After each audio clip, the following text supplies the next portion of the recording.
Hey guys, Ellen Joe is getting a buff. But bro, it doesn't even matter. When ice gets resisted, it's only gonna be ruptured that... Shh. Hush now. It's Ellen Joe time.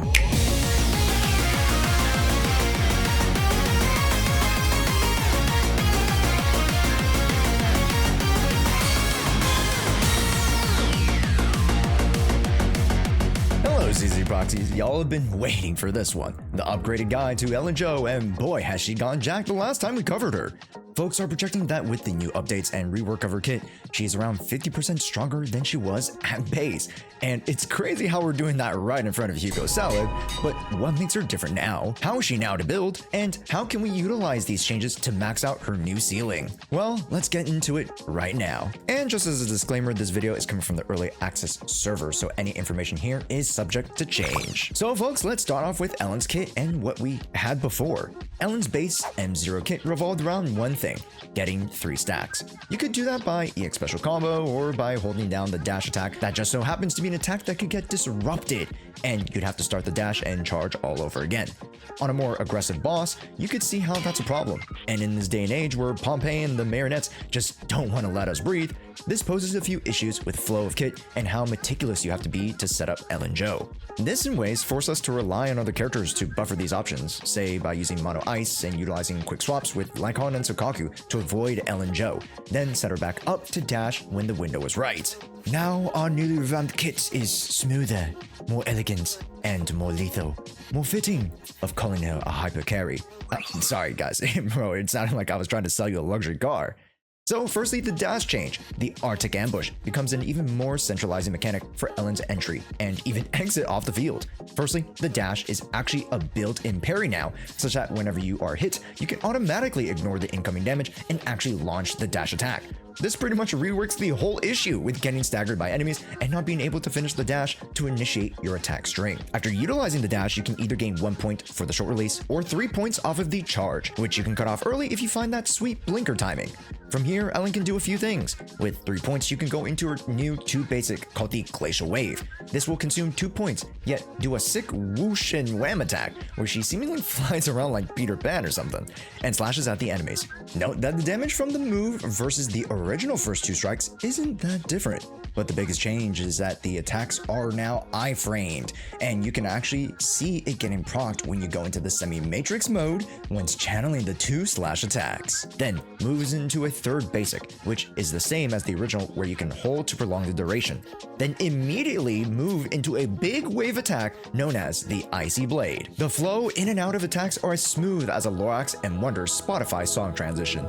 There will be multiple ways to proc the Icy Blade attacks, and actually this Icy Blade attack can do 3 levels of damage, meaning that the bigger the enemy, the larger the fall. But let's just focus on the main basic chain for now. Then one really cool tech that they added is swapping off of Ellen after the first basic. This will allow her to do a 2 slash combo, which is reminiscent of her initial 2 strike prior to the change. Then after you perform the Glacial Blade Wave Flying Whoosh attack, you can swap off of the character and she will finish the combo with the 3rd basic, the Flash Freeze Trim. This allows you to be much more quick in your rotations and thus have more fluidity when swapping on and off. The feel of this is so much cleaner, and the speed at which you can use her now seems that much more aligned with more current meta-relevant teams. Then let's move on to the EX specials. They haven't changed much, yet after the EX Special 2 combo, where you perform the Shark Nami, you can actually launch an Icy Blade right after. This attack can also be swap canceled, meaning that once you input the second EX Special, you can let her ride and go onto your other characters to assist or just generally set up for more damage. Already with these 2 general combos, we're seeing great improvements to the overall kit. Yet that's not all, as we swiftly move on to her stats and breakdown of build. Understandably, I left this particular portion out initially because I just wanted to focus on the gameplay changes first. But this particular change to Nom Nom Shock's core passive might be one of the biggest game changers to how you use her in stun. The new Sharp Tooth core ability allows for a 100 crit damage bonus to not just Flash Free Trimming, aka the basic 3 with Flash Freeze, but now we get to include the Chain Attack, Ultimate, Basic Icy Blade, and Glacial Blade Wave. This buff is honestly so disgusting and allows us to focus more on the holistic gameplay of Ellen versus the horse blinders that we had on earlier, just trying to focus on getting those trim basic 3s and ults. Then as well, we are getting a change to Ellen's additional core passive, not only just allowing for Ice and Faction to unlock it, but stuns as well. This opens up a whole new world with new horizons to pursue. And in the meta of Miasma, when we are indirectly buffing stun agents, this is a welcome change that allows Ellen to become one of the most flexible offensive units in the game.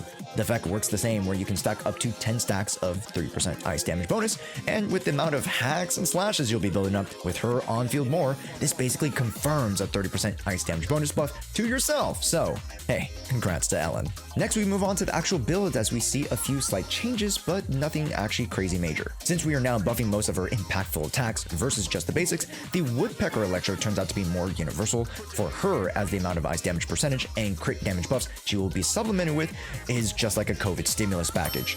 She needs all the attack and pen you can get. Arguably, the Puffer Electro can also be a great alternative for said option, but more than likely you'll have more Woodpeckers lying around anyways, just go with that.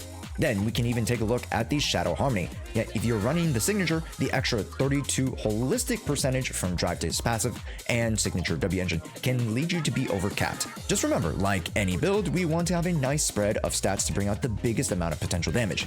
Balanced, as all things should be. With the 4 stat established, the main stats you'll want to focus on are attack on 6, 10% on 5, which is followed by attack, then ice, and on the 4 slot, it is arguable that attack is better in this instance, as we now have the 100% crit damage buff, and more than likely most folk will be picking up the King of the Summit set for their stunners, this set being a noticeable percentage of 5 to 10% higher in performance than the Protopunks and Astral Voice buffs. And no need to worry about a potential extra stun window, as you can definitely utilize the 2-set Shock Star to give you the day's bonus still, or even just 2-piece Swing Jazz for more EX specials to make those buffs consistent. Yeah, don't worry my little F2Ps out there, you can still very well use the classic Brimstones and Marcado's Desires and other classical options that you would have previously had access to. We don't get any new ones, so just invest into Drive Disc to improve on your performance. And to wrap up the build portion, skills. Honestly, at this point, you will want to build everything to max 12 or as close as you can get them. The only skill that isn't impacted is the assist, but at least get that to 6, if not 8. Here's the updated Ellen guide as well as her farm guide if you guys would like to re-farm for her.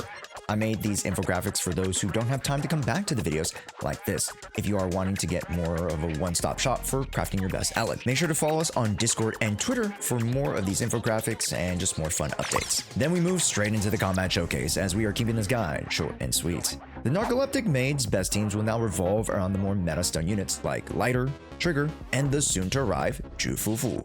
Now, essentially, the concepts with Ellen don't change much. You want to maintain a good inflow of flash-free stacks while giving it to the opposition and being prepared to stack up your abilities for a stun window, where she will most definitely perform now with all of these buffs in tow.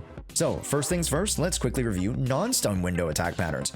You'll have to dash attack into 3 flash freezes. Again, you can either manually proc the dash or assist into it. Then you can also have your 2 EX specials into the Icy Blade. Both of these combos can be swap canceled to allow either the flash freeze trim or Icy Blade to automatically run its course. Don't feel the need to hold back stacks with your specials, as generally you won't need to max out her EX special bar like some other characters like Sambi, who is her more direct DPS comparison. Then set up your stun window with at least 3 stacks of flash freeze if possible. This can be done fully by performing a dash attack, or you can make use of the manual chain, which most of us should be using by now, to allow her to perform a dash and 3 attack flash freeze combo and buff the last input with a lighter special. This way we can start out our first chain with Ellen. Oh yeah, and before, don't forget to activate the King of the Summit from your stunner for that juicy 30% crit damage buff. Then from here you will chain, cancel, and with your 3 extra points or potentially just a 2 EX combo into 2 follow-up flash free stacks, buffer then again with Lighter and perform the last chain attack with Ellen. At this point, you should have enough Ice Anomaly on the enemy to have shattered their little hearts, and now are ready to perform the Endless Winter Decibel Ultimate. With one big crash of ice, you'll then follow up with a dash into what's left of your Flash Freeze combo or EX Special combo. And even if you're not in the business of manual canceling, you can still get off a 2-chain dash to cancel ult, then Flash Freeze combo stun window, which is already pretty viable in itself. Here are your alternative teammates to the best in slots, as Poker M6 comes out as one of the stronger ult options for stun. Then with Lucy as a support, of course you still have access to mono ice comps with Lycon and Sokaku, and then we can also start to look at even Jufufu and Panyin Hu as a viable support core. And going into a meta that will want you to break shields with defensive assists, it would behoove you to take a look at these two Thyrans as your classic 2.x stun support core. And just to review the mindscapes, they're the same.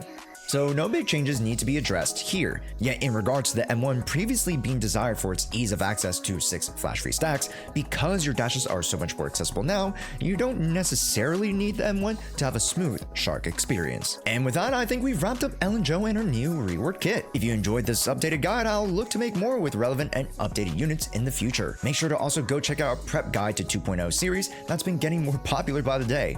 And my name is Josh. Even though I'm the #1 Yishen shrimp, man, I do have to give it to Ellen Jo. These buffs are incredible, and if you're a returning player, day 1 Ellen Jo haver, hey, you guys are gonna have a ball. Click on this next video because YouTube thinks you'll like it.